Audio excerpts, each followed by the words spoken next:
చెప్పండి అసలు ఏం జరిగింది ఇక్కడ ఉన్నటువంటి సిచ్యువేషన్ ఏంటి? అంటే ఇవాళ ఉదయము టెంపుల్ తాళాలు పగలగొట్టి హనుమంతుని విగ్రహానికి సంబంధించిన స్టాచ్యూని డెమాలిషన్ చేయడానికి ప్రయత్నం చేశారు. అంటే ఇది గత సంవత్సరాల నుంచి, అంటే లాస్ట్ 2 years నుంచి మీరు చూసుకోండి. ఫస్ట్ ముత్యాలమ్మ టెంపుల్ సికింద్రాబాద్లో జరిగింది. దాని తర్వాత ఒక్కొక్క టెంపుల్ని టార్గెట్ చేసుకుంటూ మన సంస్కృతిని ఎక్కడ ఇండివిజువల్గా ఎక్కడ ఉన్నదో అక్కడ వచ్చి డెమాలిషన్ చేయడము, మన పైన రాళ్ళు కొట్టడం. అంటే వానికి ఒక చిన్న అగ్గిపుల్లతోటి దాన్ని మంట పెట్టడం స్టార్ట్ చేస్తే ఆ మంట ఎలా వెళ్ళిపోతుందని అంటే సుమారు రాష్ట్రం అంతా తగులుకుంటుంది ఆ మంట. వానిపైన ఒక ఎఫ్ఐఆర్ అయితే మన పైన 10 ఎఫ్ఐఆర్లు అవుతున్నాయి. అంటే ఏ టెంపుల్లో కానీ ఏ విగ్రహానికి కానీ ఇబ్బంది జరిగినప్పుడు ఎక్కడ భారతదేశంలో ఉన్న ఏ హిందువుకైనా ఆవేశాలు వచ్చినప్పుడు ఆ విషయం పైన ప్రొటెస్ట్ చేసినప్పుడు ఆ ప్రొటెస్ట్ విషయంలో 100 ఎఫ్ఐఆర్లు మన మీద అయితే ఒక ఎఫ్ఐఆర్ వాడి మీద అవుతుంది. వాడు నీట్గా వచ్చి ఒక చిన్న పని చేసి ఈ విధంగా ప్రొవోక్ చేస్తున్నాడు. ప్రతి టెంపుల్ విషయంలో ఇదే జరుగుతుంది. దీనికి ప్రభుత్వం ఎలాంటి చర్య తీసుకుంటలేదు. ప్రభుత్వం ఇన్ని సంఘటనలు జరిగినాయి ఈ మధ్యలోనే. ఈ టెంపుల్ చుట్టూ కొన్ని మాంసపు ముద్దలు కూడా కనిపిస్తూ ఉన్నాయని కూడా చాలా మంది నాకు ఆఫ్లైన్లో చెప్పడం జరిగింది. ఎందుకు అంటే దీన్ని పట్టించుకోకపోవడమా, ఈ ల్యాండ్ అలా వదిలేకపోవడమా, లేకపోతే మనలో కూడా కొంత ఫెయిల్యూర్ అని చెప్పుకోవచ్చా? హిందూ టెంపుల్ని డెవలప్ చేసుకోకపోవడం, ఉన్నటువంటి ల్యాండ్ని కాపాడుకోకపోవడం. అంటే ఇప్పుడు ఈ చుట్టుపక్కల గతంలో ఈ టెంపుల్ చాలా ప్రాముఖ్యమైన టెంపుల్. మీరు గమనిస్తే ఎక్కడ హైదరాబాదులో ఎక్కడ మీ హనుమంతుని చూస్తే ఫ్రంట్ సైడ్ హనుమంతుని ముఖమే కనిపిస్తుంది. మీరు పెద్ద పెద్ద కర్మన్ ఘట్ హనుమాన్ టెంపుల్కి వెళ్ళినా, తాడ్బాన్ వెళ్ళినా ఫ్రంట్ సైడ్ హనుమంతుని టెంపుల్ ముఖమే కనిపిస్తుంది. కానీ ఈ టెంపుల్లో ఒక్కసారి మీరు అబ్జర్వ్ చేయండి, ప్రేక్షకులకు చూపించండి. ఒకే రాయి మీద అటువైపు ఇటువైపు 2 వైపులా హనుమంతుడు ఉంటాడు. దర్శనం అటువైపు ఇస్తాడు, ఇటువైపు ఇస్తాడు ఆ స్వరూపం. కాబట్టి ఇంత విశిష్టమైన టెంపుల్ పూర్వము చాలా భక్తి శ్రద్ధలతో, మీకు స్ట్రక్చర్ చూస్తే అర్థమవుతుంది. ఎన్నోసార్లు డెమాలిష్ చేస్తే స్ట్రక్చర్ని కట్టుకున్నారు. ఈ విధంగా టెంపుల్ చాలా ప్రతిష్టమైనది. కానీ రాను ఈ చుట్టుపక్కల ఉన్న ల్యాండ్స్ మొత్తం అందరూ కబ్జాలు చేసుకొని, ఎవరికి పేపర్లు ఉండవు. ఈడ గవర్నమెంట్ ల్యాండ్ కబ్జా చేసుకోవడము, 10-15 సంవత్సరాలు ఉండడము, పోలీసులకు కానీ డిపార్ట్మెంట్కి కానీ ఇక్కడ ఉన్న అధికారులకు కానీ ఎవరికి ఇక్కడికి వచ్చి ఏం చేద్దామన్న ధైర్యం సరిపోదు. ఇక్కడ ఉన్న వాళ్ళకి ఎవరికి సరిపోదు. ఈ కూతవేటు దూరంలోనే హైడ్రాకి సంబంధించిన ఒక చెరువు పైన ఫాతిమా కాలేజ్ అని కన్స్ట్రక్షన్ చేసిండు అక్బరుద్దీన్ ఓవైసీ. అది నిట్టూరున చెరువులో ఉంటుంది, సూరం చెరువులో ఉంటుంది. ఇప్పటి వరకు వచ్చి ముట్టుకోలేదు ఆ విషయంలో. కాబట్టి నీకు అదొక చిన్న ఎగ్జాంపుల్ చెప్తున్నా నేను. ఫాతిమా కాలేజ్ని ఇప్పటి వరకు వచ్చి ముట్టుకోలేకపోయారు. ఎందుకు ముట్టుకోలేకపోయారు? కేవలము గరీబోలకు చదువు చెప్తుర్రు. మస్తుగున్నాయి గరీబోలకు చదువులు చెప్పే బిల్డింగ్లు కుక్కట్పల్లిలో. అందరూ గరీబోళ్ళు ఉన్న నివాసాలు ఉన్నాయి. మరి వాటిని కూడా ముట్టుకోవద్దు కదా. అందరు గరీబోళ్ళే. ఎమ్మెల్యే స్థానంలో ఉండి ఫాతిమా కాలేజ్, ఒకసారి ఆ కాలేజ్ కన్స్ట్రక్షన్ చూస్తే గరీబోల కన్స్ట్రక్షన్ కాదు అది. ఒక 5-star హోటల్ లాగా ఉంటుంది అది. నువ్వు చెరువుని కబ్జా చేసి చెరువులో ఒక 5-star హోటల్ లాగా ఒక ఎడ్యుకేషనల్ ఇన్స్టిట్యూట్ కట్టి నేను గరీబోళ్లకు చదువు చెప్తున్నా అని చెప్పి, గవర్నమెంట్ నీ చేతిలో ఉంది కాబట్టి బీఆర్ఎస్ ఉన్నప్పుడు బీఆర్ఎస్ తోటి నువ్వు అలయన్స్లో ఉంటావు, రేపు కాంగ్రెస్ వస్తే కాంగ్రెస్తో అలయన్స్లో ఉంటావు, నీ పనులు అయిపోతున్నాయి. ఆ విధంగానే ఈ చుట్టుపక్కల ఉన్న కన్స్ట్రక్షన్స్ అన్నీ ఇల్లీగల్ కన్స్ట్రక్షన్స్. ఇవన్నీ వీటికి పర్మిషన్లు ఉండవు, పేపర్లు ఉండవు, ఏవి ఉండవు.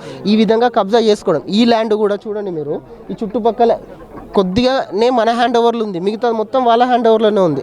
అన్ని రేకుల షెడ్లు వేసుకోవడము, కబ్జా చేసుకోవడము, దాని మీద ఎలక్ట్రిసిటీ బిల్లు, వాటర్ బిల్లు తీసుకోవడం, ఇంకోటి వచ్చి ఎవడు చూడడు. కాబట్టి ఉన్న చంద్రాయణగుట్టలో ఉన్న కొంతమంది హిందువులైనా ప్రతి శనివారం వచ్చి ఇక్కడ పూజ చేస్తారు. హనుమాన్ జయంతికి అన్నదాన కార్యక్రమాలు అవుతాయి. వాళ్ళకు ఉన్న వనరులతో పాటు వాళ్ళకున్న ఫైనాన్షియల్స్తో వాళ్ళు ఈ టెంపుల్ని వాళ్ళు బాగానే చూసుకుంటున్నారు. ఇప్పుడు ఒక్క టెంపుల్ ఇది ఒక్కటి వాళ్ళకు అడ్డొచ్చింది. ఇక్కడ ఈ ల్యాండ్ అంతా కబ్జా చేయాలంటే ఈ టెంపుల్ లేచిపోతే ఈ ల్యాండ్ని కబ్జా చేయొచ్చు. కాబట్టి ఈవెల్ ఇంటెన్షన్ తోటి, ప్రీ ప్లాన్డ్ ఇంటెన్షన్ తోటి వంతును ఒకరిని పంపిస్తారు. వాడు దొరికిండు అనుకో, వాడు పిచ్చోడు అయిపోతాడు ఆటోమేటిక్. ఒక 6 నెలల ముందే వానికి పిచ్చోని సర్టిఫికేట్ తీసుకుంటారు. ఒకటి తీసుకొని వానికి కోచింగ్ ఇస్తారు, పంపించేసేస్తారు. ఆయన అదృష్టమో బాగలేక వాడు దొరికిపోయిండు అనుకో ఎన్నో సీసీ కెమెరాలో, వాడు పిచ్చోడు అయిపోతాడు. కోర్టులు కూడా 30-40 రోజులకు పిచ్చోడు కాబట్టి వానికి బెయిల్ ఇస్తుంది. ఇక్కడ టెంపుల్ ఖతం అయిపోతుంది. ఇక్కడ ఖతం అయిపోయిన తర్వాత ఏంటంటే డెమాలిషన్. ఇప్పుడు హిందూ సంస్కృతిలో ఒక విగ్రహాన్ని పైన దాడి చేయడం వల్ల ఏమవుతుంది అంటే, ఒక విగ్రహం దాడికి గురైన తర్వాత మనము దాన్ని పూజించం. అది వాళ్ళ మెయిన్ కాన్సెప్ట్. అది ఒక విగ్రహాన్ని పగలగొట్టాలి, అక్కడ పూజల్లో ఆపేసేయాలి. అంటే ఇది ఇప్పుడు మీరు చూసుకున్నట్లయితే ఇక్కడ జరిగినటువంటి ఒకటే దాడి కాకుండా దేశవ్యాప్తంగా చాలా పెద్ద ఎత్తున మన రాష్ట్రంలో కూడా గతంలో మనం వరుసగా చాలా దాడులు చూసుకుంటూ వచ్చినాం. అన్ని దాడులు జరిగిన తర్వాత కూడా హిందూ సంఘాలు అన్ని రోడ్డు పైనకి వచ్చిన తర్వాత కూడా రాష్ట్ర ప్రభుత్వంలో ఎందుకు చలనం లేదంటారు? చలనం ఉండదు. ఎందుకంటే ఇక్కడ ఈ లోకల్ ఎమ్మెల్యే అక్బరుద్దీన్ ఓవైసీ వాళ్ళ మనుషులు, వాళ్ళతో అలయన్స్ ఉంటుంది కాబట్టి ఏ రోజు ఇటువైపు ముఖం కూడా చూడరు. వాళ్ళకు వదిలేసిర్రు. ఈ ఓల్ సిటీని వాళ్ళకు రాసిచ్చేసిర్రు. మీరు బహిరంగంగా వాళ్ళే చెప్తున్నారు. బహిరంగంగా మీటింగ్లల్లో ఎలక్షన్స్ వచ్చినప్పుడల్లా మా దగ్గరికే వాళ్ళు వస్తారు, మేము వాళ్ళ దగ్గరికి వెళ్ళామని అంత బహిరంగంగా చెప్తుంటే ఇంకా మనం చెప్పే అవసరమే లేదు. వాళ్ళ అవసరం వాళ్ళకి లేదు. ఎదుటోనికే వాళ్ళ అవసరం ఉన్నట్టు వాళ్ళు స్టేట్మెంట్లు ఇస్తున్నారు. కేవలం రాష్ట్ర ముఖ్యమంత్రి ఏమన్నాడు రీసెంట్గా మొన్న ఎలక్షన్స్ అప్పుడు, నా పేరు రేవంత్ ఉద్దీన్ అని అంటే చెప్పండి. ఇక అంటే అఫీషియల్గా వాళ్ళకు ఒక జీవో పాస్ చేసేసారు. ఇక మీరు చేసుకోర్రి, ఏమైనా చేసుకోర్రి అని. కాబట్టి ఇక్కడ శత్రువు వాడు కాదు, మనమే శత్రువు అయిపోయినాం. రేపు పొద్దుగాల మా తాత సీఎం, మా నాయన ఎమ్మెల్యే అని చెప్పుకునే రోజులు పోతాయి. ఇక ఆ తాత సీఎం, ఆ నాయన ఎమ్మెల్యేనే మన సంస్కృతిని భూస్థాపితం చేసే ప్రయత్నాలు చేస్తున్నారు.